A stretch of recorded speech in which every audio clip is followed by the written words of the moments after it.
ナモアミダ仏ナモアミダ仏ナモアミダ仏ナモアミダ仏ナモアミダ仏ナモアミダ仏ナモンダナマンナマンダナマンダナマンダナマンダナマンダ。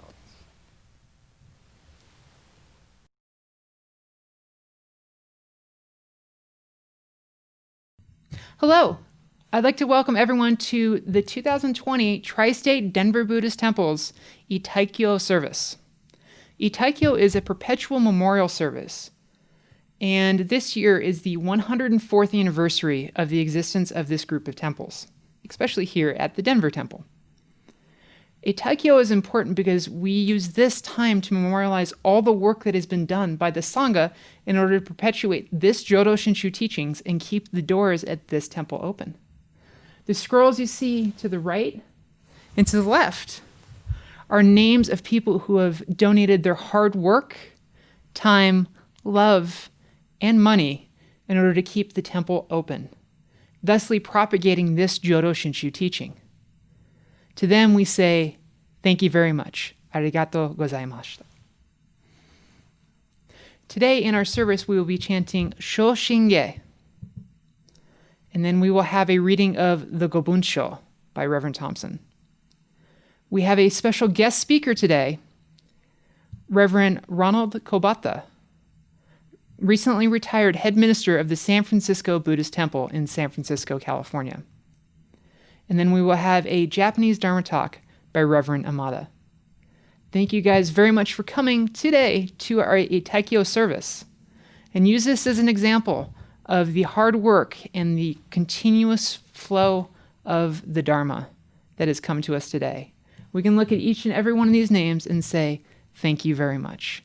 And also, thank every one of you for watching the service today and continue to bring the Dharma forward through this period of time. Arigato gozaimashita. Namo Amida Buddha. Namo Amida Buddha. Namo Amida Buddha. Namanda Buddha. Namanda.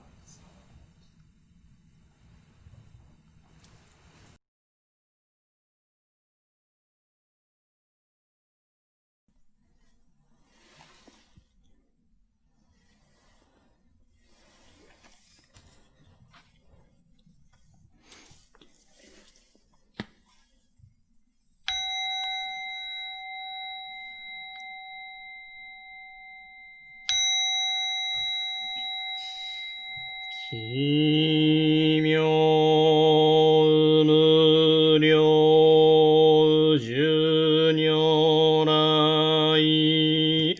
ナモ不可思議光おぞ菩薩意にじ在世自在用仏性刀剣勝仏浄土院国土人伝自然魔建立無常修正願長法つけう大具勢五行死唯死生十十世妙正門実法無法無量無変更無下無体公園の少女寛義知恵公不断難事無証拠超日学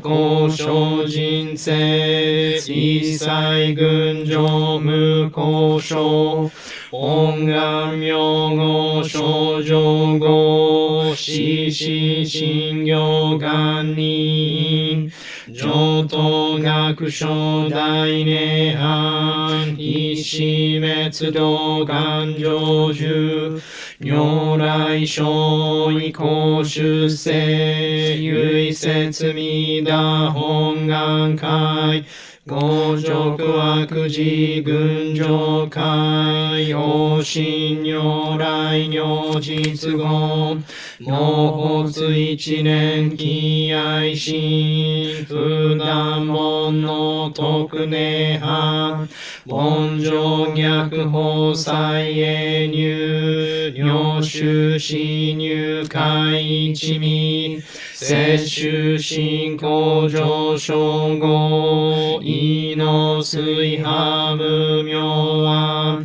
頓内心臓死運無常不真実真人定非尿に古不運無死下病無安逆心見兄弟狂気即応超絶合悪臭一切全幕本部に門心如来偶勢が仏言広大証芸者聖人名分なりけみだ仏本願念仏邪見狂慢なく修正信行十字人に南中死難昔インド祭天使論芸中華自治域史構想現代小構成小異妙如来本税要記釈迦如来両合戦一種五妙難天竺龍樹大自主統制質の財派無権先絶大乗無情報召喚議事小安楽賢治南行六六信行異行指導楽億年弥陀仏本願自念即自入筆上唯の上昇如来語応報大悲偶勢四天神菩薩増論説奇妙無下光如来永寿たら謙信寺光線の頂戴聖願こういう本願力へこう移動群上昇維新記入空読大崩壊筆逆入大英収集特使連芸造世界即昇信尿法精進有本の輪現人図入生寺音寺音芸本師鈍乱両天使上狂乱消防殺来三蔵ルシ十条教凡上専業気楽法天神菩薩論中芸報道因果見世願方言猫ゆたり少女死唯心人枠前門無心人法承知承知即涅槃一子無量光明道小修上回復系同社結晶道南小唯妙浄土活入万全自力変言集円満特合感染症三不三神経音言増末放滅道品一生増悪地偶勢死安如外小妙化全の道明仏所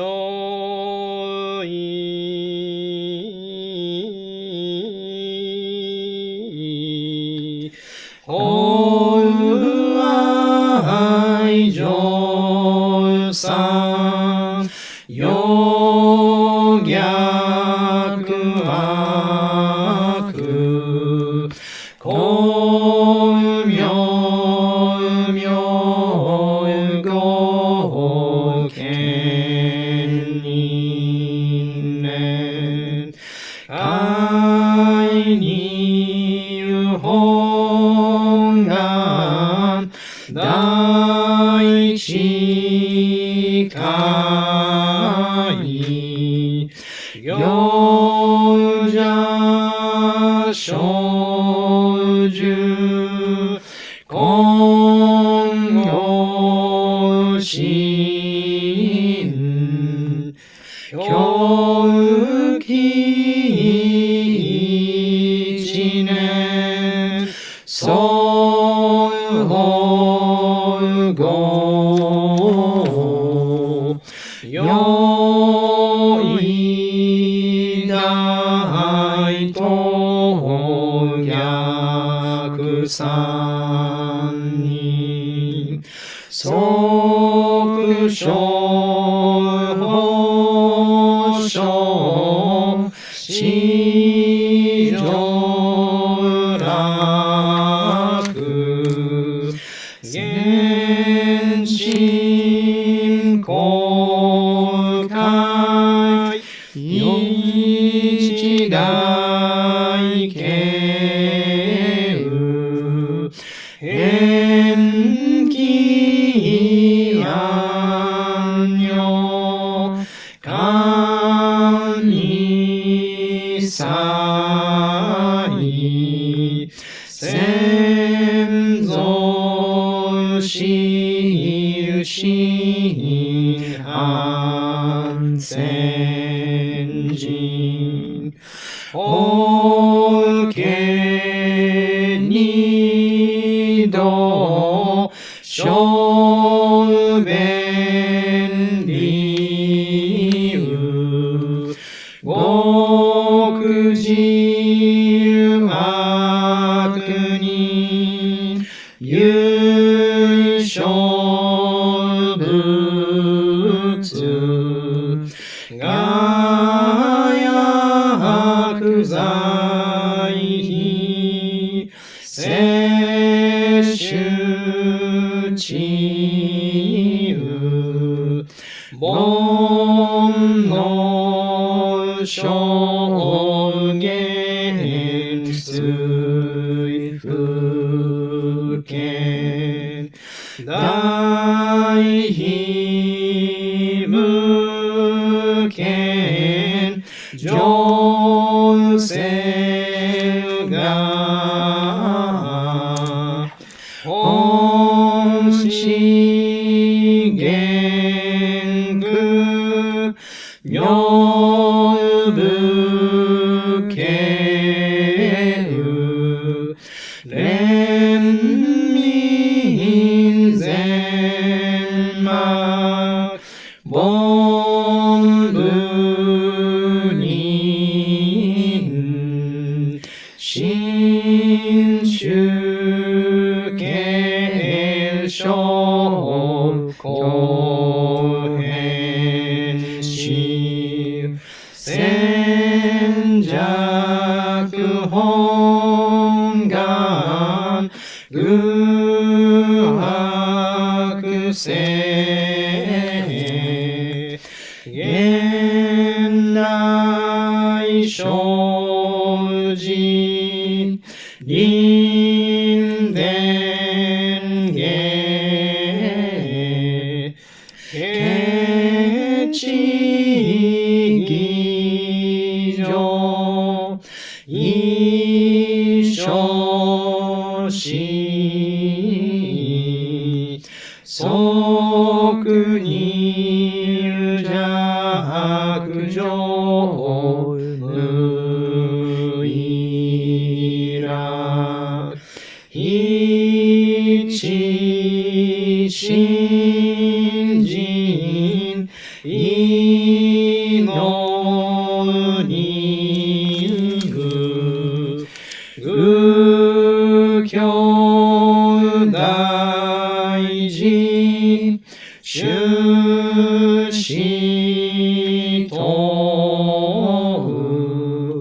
上斎無変極上悪同族自粛同心唯他心し高僧センス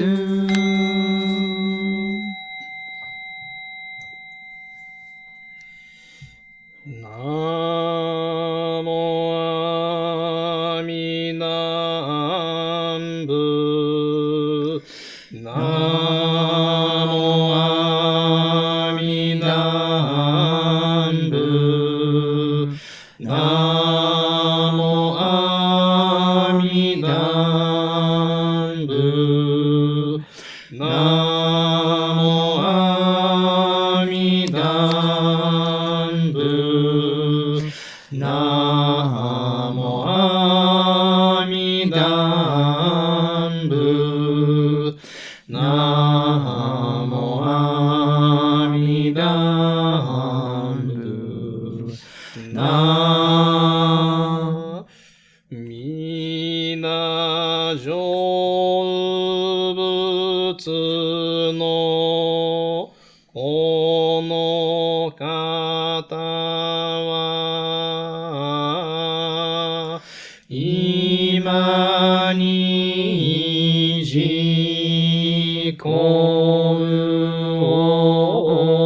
得たまえりおしんのこりんいわもなくせのもうみょうを照らすなりナモアミダブナモアミダブナモアミダブナモアミダブナ知恵の光明はかりなし無量の所相ことごとくこ受けうかむらぬものはなし真実妙に奇妙せよナモアミダブナモアミダブナモアミダブナモアミダブナモアミダブナモアミダブナモアミダブナモアミダブナナモアミダブナモアミダブナゲダツのコフリンキワモナシ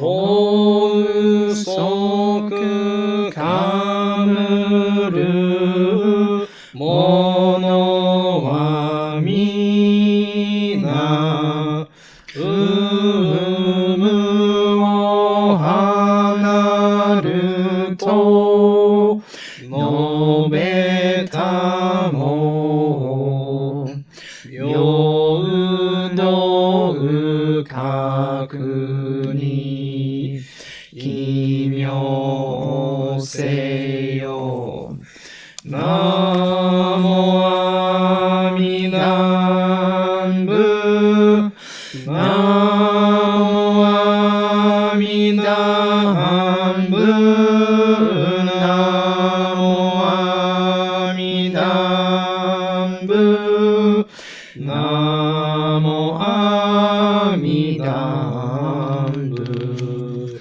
ナコウヌゲニョコク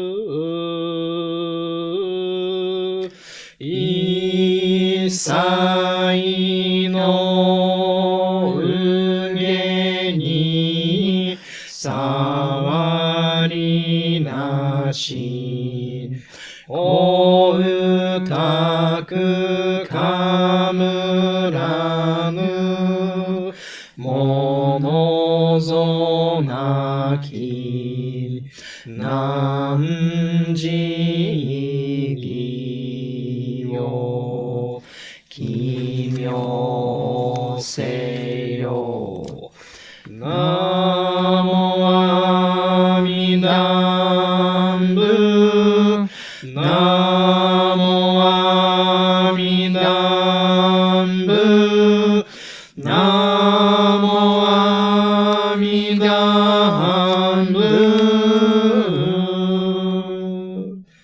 ナモアミダブナモアミダブナモアミダブナモアミダブナモアミダブナモアミダブナモアミダブナ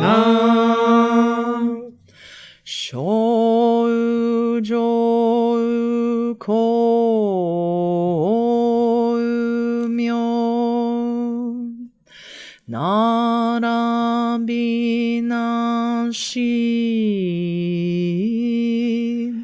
武士公のゆえなれば一切のごけものぞこりぬひきょうえよ奇妙せよナモアミダブナモアミダブナモアミダブナモ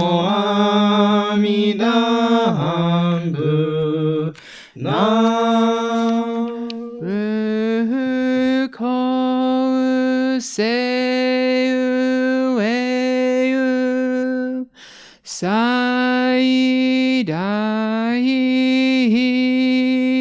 ち公園の部と名付けたり、三途の国湾開くなり、大四具を奇妙せよ。がんにしくどく平等不正祭道発菩提心おう上安楽。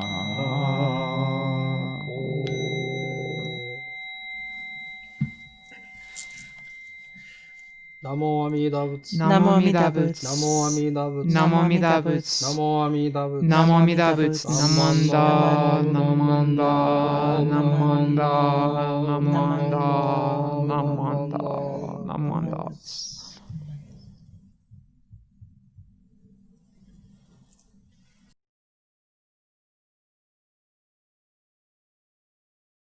Hello, everyone. I'm now going to read a Gobunsho, which is a letter written by our 9th abbot, or head of the Jodo Shinshu tradition, Denyo Shonin. These were written to explain in standardized Japanese the teachings of Shinran Shonin. They are a standard part of many Jodo Shinshu services in Japan, and they are read in a sing-songy way, which I will do now, both in the Japanese and the English. This one is Shonin一流章, or the tradition of Shinran Shonin. Shonin一流のご関係の趣は信心のもって本当せられそうろ。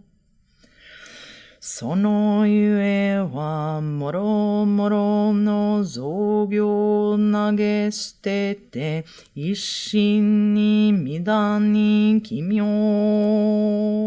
すれば不可思議の眼力として仏の方より往生味上せしめたもそのくらいを一年発起入症状始終とも釈し、その上の称名念仏如来我が往生定めたまいし、ご法人の念仏と心べきなり、あなかしこ、あなかしこ。The tradition of Shinran Shonin. What is taught in the tradition of Shinran Shonin is that the entrusting heart is essential. For when we abandon various practices and take refuge in Amida with singleness of heart, our birth in the Pure Land is settled by the Buddha through the inconceivable power of the vow.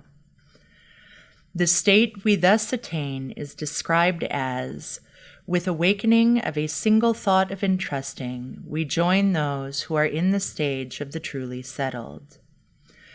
Recitation of the Nenbutsuge thereafter should be understood to be the Nenbutsuge as an expression of gratitude for the Tathagata's benevolence for settling our birth in the Pure Land. Humbly and respectfully. Namo Amida Buddha. Namo Amida Buddha. Namo Amida Buddha. Naman. Naman. Naman.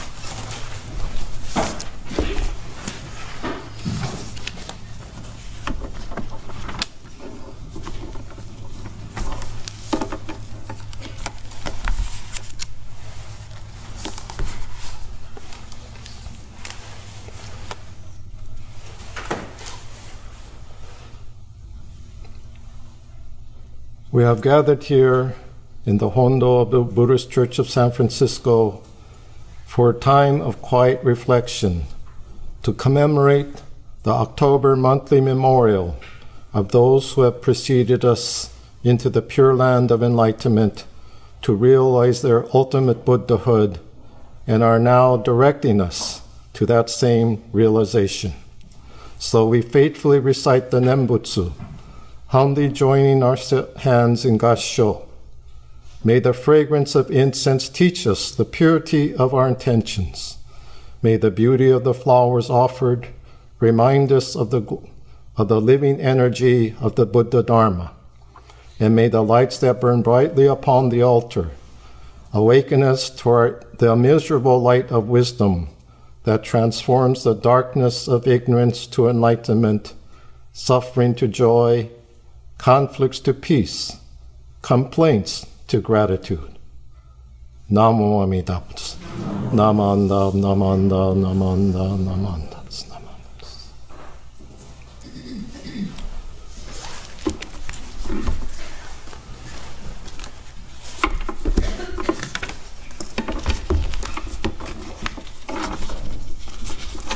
Okay, good morning.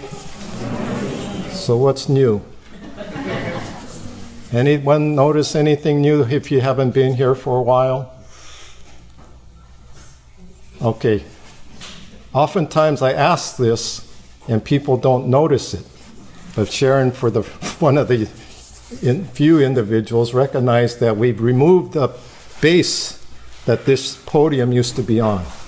So, in other words, the speaker was standing higher. So it was hard to relate to in some people's perspective. Physically, the line of sight, made them have to crane their necks. But now people are complaining that, it can't see. Then when that comment comes across, I say, well, then move. Well, I could move too. But anyway, this is something we're experimenting with. It's been about a month and a half or so since we did this. So it's just a proposal, we try it out, and if we get used to it, okay, we'll keep it. If we can't get used to it, then okay, we got the stand in the side hallway so we can bring it back here. But it takes about 5-6 people to carry that thing, so you got to make sure you decide this time. But anyway, that just to show that, we were adaptable, I think, as a community, that we hear different perspectives, different ideas, and we make adjustments accordingly if we think they're appropriate. Or in other words, if they agree with us. But if they don't, it's tough. You either get used to it or move, which some people have. But anyway, okay, so that's the, what was the point there? Oh yeah. So yeah, just to see if we notice things, because so many things happen in our lives that we don't pay attention to. They just keep changing and we don't realize it. And then we wonder why we get so stressed. Then we wonder why things become so confusing.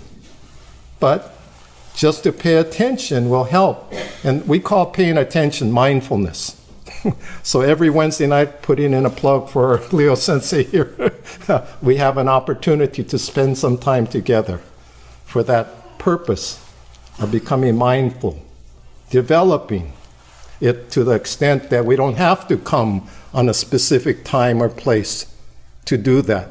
But in the midst of our everyday life, we move with that sense of mindfulness and live this momentary experience we call human life with some measure of awareness. And from that awareness, in the Shin Buddhist perspective, arises gratitude. To be able to appreciate the meaning of this brief moment in eternity we experience as our life. Does that make sense? Okay? Because for those of you who haven't heard, instead of Dharma talk, I've been suggesting, or I've been preferring to use the term SOB story. I don't give Dharma talks, I give SOB stories. Stories about SOBs that I meet during the week. And I come here and vent. No. SOB, okay? Anybody who is aware, you can share. What does SOB stand for? Oh, okay, I guess I got to keep repeating it till you get it. It stands for me, sense of being. Stories that give us a sense of being alive. Make sense? So that's what I think Buddhism for me does. It just makes sense of what it means to be alive. And with that awareness comes again the gratitude for the conditions that have gone into being born into human life. Isn't that what we more or less all recited together? Hard it is to be born into human life. Now we're living it. But it is difficult, perhaps, to hear the teachings of the Buddha's insights. But potentially, hypothetically, we do have this opportunity to hear it. How we hear it, well, that varies from person to person. Okay? I'll tell you this mean joke I came up with, though. It's not a joke. It's actually just came out of my mouth, and I couldn't believe when I said it.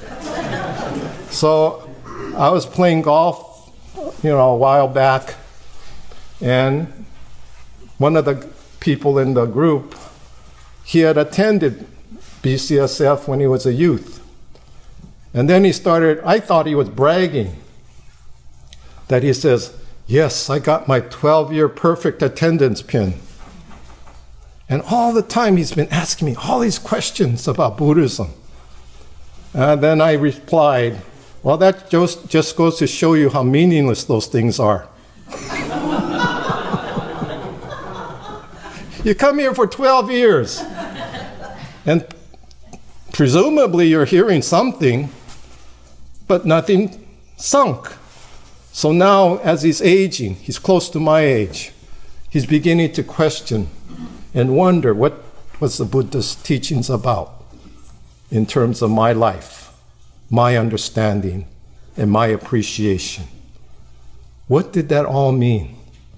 I have this 12-year perfect attendance pin, but have no clue.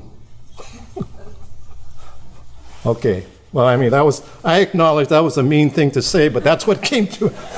I was so jealous that I never got one, so maybe that was my reaction. But again, we're not here to get awards. We're here to wake up to this moment that we are living, this unrepeatable life, and to have some sense of appreciation for this. There's a couple thoughts, about the fear of death. How many of you are scared to die?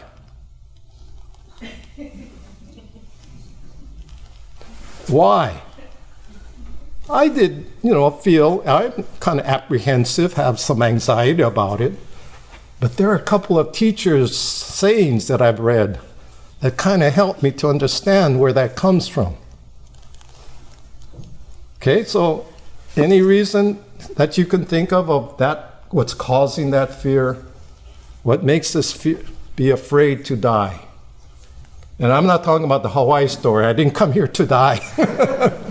Okay, but anyway, what do you think contributes to that fear, that anxiety that may occur to us, come up in our consciousness about dying?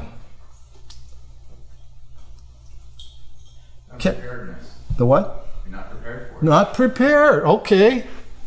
Sure. Because we don't know what's gonna happen. Does that make sense? And of course, I guess there are, for me, a certain level of physical fear. Not breathing and all the other kind of discomforts that may occur at that moment. But I'm thinking, like in my mom's case, when I'm told by my sister who was there, when she was about to die, which she didn't know, but she was having this suction thing stuck down her throat to take out all of the congestion. And, this is something she was having to deal with because that was what was happening, to relieve her of that. And finally, she said, "That's enough." And then, according to my sister, she just kind of dozed off, and that's when she stopped breathing. But, that discomfort of not breathing might be some apprehension. But anything else? The unknown? Okay, so there's a whole list of possibilities that may be influencing this fear. Well, I'm kind of looking at Satsuki Sensei and wondering, okay, what's she have to say about this? Well, you could ask her later. But anyway, the thing that Matt just mentioned is very significant, that we're unprepared. Because that, to me, kind of relates to these two thoughts that I actually wrote down in my little notebook as very significant insights as to what's contributing to the so-called fear of dying. Okay, and so the first thought comes from Lady Takeko Kujo. And in one of her poems that she titled A Moment in Eternity, she writes, "Shadows from the 7 hills of Rome crept up to the ruins of an ancient civilization. The ruins seem to symbolize the end of man on earth. When compared with eternal nature, the briefness of man's history and his impermanence becomes clear. Our existence is no more than a grain of millet. Regardless of how momentary, however, there is no doubt that we exist. We must not let even for a fraction of this moment escape us. The sacredness of life then becomes apparent. Our grief is not that life is so short, but we are unable to live our momentary life well." So it's a feeling of something lacking, incomplete, and to end our days without ever having figured it out. That, psychologically, could be contributing to that sense of dread, to having this moment end, over which we don't have any control. And that's another very important thing to consider. How much control do we have with our so-called life? Physically, mentally, biologically? Absolutely no control. How we look from moment to moment, how we feel, what our perceptions are. How do we understand Trump supporters? Well, if there are any here, go ahead, but that's my feeling. How do you comprehend a whole community of millions of human beings that somehow are convinced that our president makes sense? Makes sense to them. They voted for him, and they continue to support him, despite all the crazy stuff he says and does. Okay, that's my political moment. Moving on, though, that question of control, we have absolutely no control of our living and dying, of our birth and our death. We're just waves on the surface of the ocean of life. But to close, this is a very similar thought to Lady Cujo's by a Rabbi Harold Kushner, who wrote, "I believe that it is not dying that people are afraid of. Something else, something more unsettling and more tragic than dying frightens us. We are afraid of never having lived, of coming to the end of our days with the sense that we were never really alive, that we never figured out what life was for." Namo Amida Butsu. Namo Amida Butsu. Namo Amida Butsu. And to add on to that, that's why I like to offer this anecdote that I recited when I was in Hawaii. And this minister who was at the Hilo Betsuin shared with me one day that this young man came into his office and kind of complained, about the tradition that I guess he was born into or whatever. And he explained to the sensei, well, I've decided I'm going to go to another church, okay, on the island. And he explained his reason was because people die here. That was his impression, that all he hears going on are memorials, monthly memorials, annual memorials.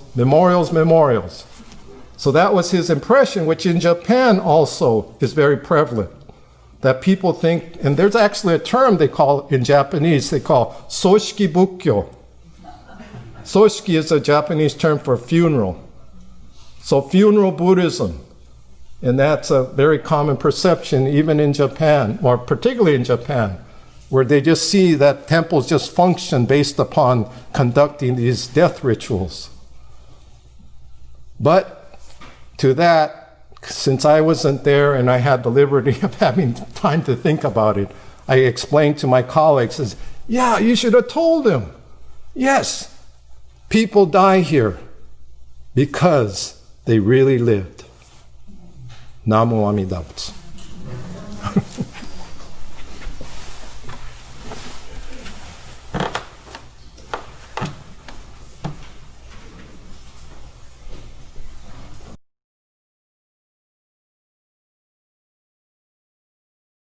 Namo Amida Butsu. Namo Amida Butsu. Namo Amida Butsu. Namo Amida Butsu. Namo Amida Butsu. Namo Amida Butsu. 皆様、本日もようこそのお参りでございます。本日は永代経の法要でございます。浄土真宗では、永代経はご先祖のためのものではなく、ご先祖をご縁として仏法を聞かせていただく日であると言われます。しかし、このシャバ世界を生きている私には、やはり先祖を思い出すと、たまに会いたいなとか、寂しいなという気持ちは湧いてくることがあります。そして何万ダブ何万ダブとお念仏を唱えると、不思議なことにその寂しい気持ちが安心に変わることがあります。こういう言葉を聞いたことがあります。恋しくば南無阿弥陀仏を唱うべし、我も六時の中にあり。これは、私のことが恋しくなったなら、南無阿弥陀仏と唱えてくださいよ。私は、その南無阿弥陀仏という6文字の中にいる一人なんですよ、という歌です。つまり、先にお浄土へ旅立たれた、おじいちゃんも、おばあちゃんも、親鸞上人も、みんな、南無阿弥陀仏という6文字の中におられるんですよ、という言葉です。もう会えない誰かのことを恋しいと思ったときに南無阿弥陀仏と唱える。そうするとお念仏の中にいつでも私はいるんだよというのです。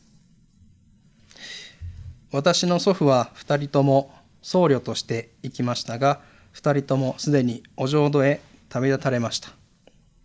そんな祖父たちを思いながら、何万ダブ何万ダブとお念仏を唱えているとき、お念仏の中から、ちゃんと見とるよ、頑張っとるのと聞こえてくるような気がします。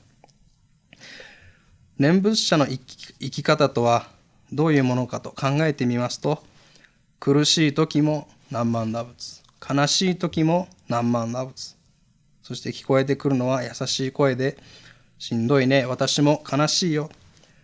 そういうふうに私の悲しみを自分のことのように悲しんでくださる仏様がおられます。自分は一人ではないと分かった時に、悲しみが少しだけ和らぐような感覚になることがあります。そして何より嬉しい時も何万打仏、楽しい時も何万打仏、そして聞こえてくるのは温かい声で、よかったね、そのままでいいんだよ、自分はこのままで生きていいんだと安心することができます。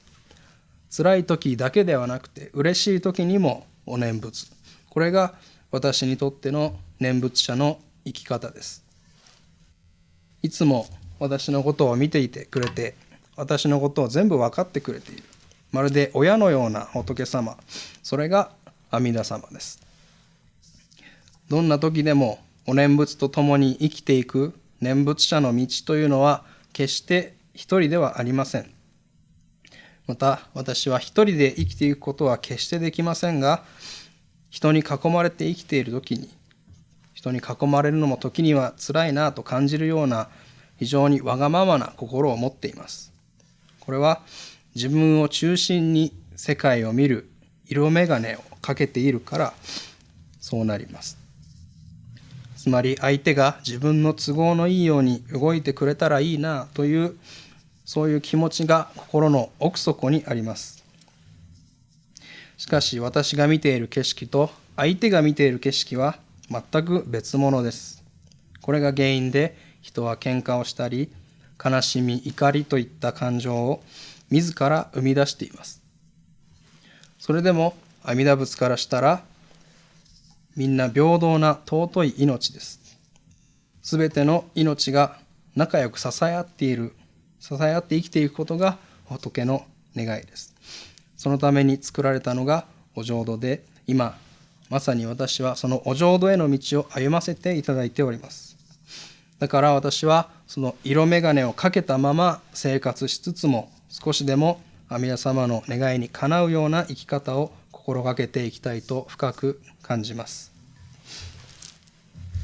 南無阿弥陀仏、南無阿弥陀仏、南無阿弥陀仏、南無阿弥陀仏、南無阿弥陀仏、南無阿弥陀仏。